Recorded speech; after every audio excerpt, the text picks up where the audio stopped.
Good day po mga idol. Ayan po, balik po tayo kay Black Mugs. Nakasalang po siya sa ating mag wheel press machine. Kanina po mayroong tama ang dalawang side ni Black Mugs. Ngayon po check natin kung may tama pa siya dahil nakalipas na po ang 10 minutes. Ayan po, basehan natin ang pointer. Ayan po, hindi na po nagbabago ang distance ng pointer sa side ng right side ng mugs ni Black Mugs. Ang galing, ang perfect naman po ng side na yan.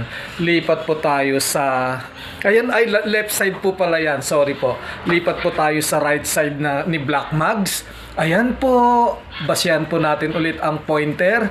Hindi na po nagbabago ang distansya ng pointer sa right side ni Black Mugs.